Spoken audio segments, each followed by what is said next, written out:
Ito pa rin po ang FYI for your information. Sir Sunny, ano ba ang usual na topics pag kayo po ay gumagawa ng vlog or nagpa-vlogging? Minsan ba ginagawa niyo ito para sa recognition lang o business side? Pag sinabing business side, kikita. Again, babalik ulit tayo doon sa intention ng vlogger. Yes. So pag siya nagsulat, ano ba yung intention niya? So yun yung magde-define ngayon kung ano yung magiging content ng vlog niya. So yung gustong pagkakitaan ng vlog, so kailangan niya pumili ng isang niche, ng isang topic na heavily search pagdating sa search engines. Ano? So ano po yan? So yung binanggit ko kanina, technology, food, and travel. Okay, so yung iba naman gumagamit ng vlogging sa advokasya. Kaya merong nagpa-vlog about specific sa RH Bill.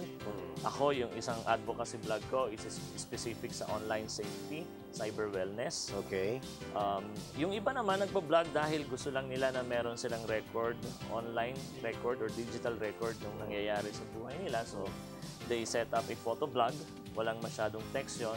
Andun lang puro parang diary. pictures. Parang diary. Pwede din parang diary. Yung iba naman is a video vlog. So, everything that they do.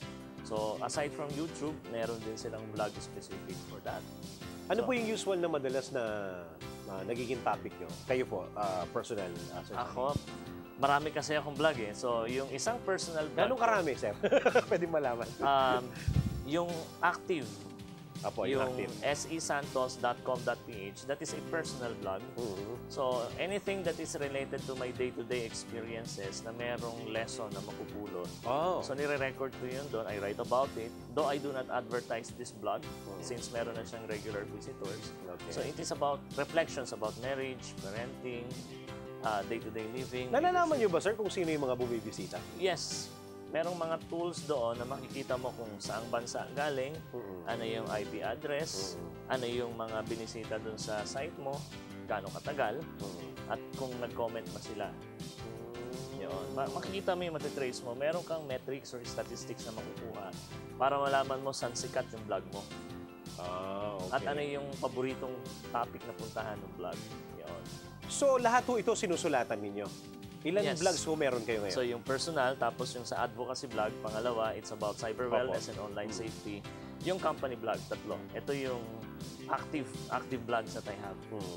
So, yung sesantos.com.ph, websafety.com.ph, and wsph.biz. Lahat po yan na-update araw-araw?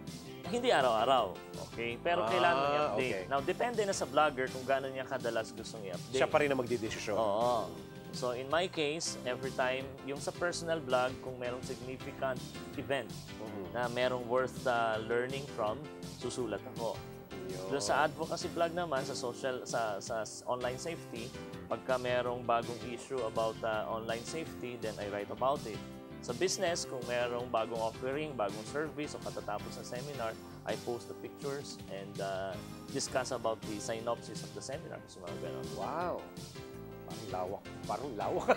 Okay. Maraming salamat, Sir Sunny. Ito pa rin po kay FYI. For your information, Dennis Antenor Jr. po.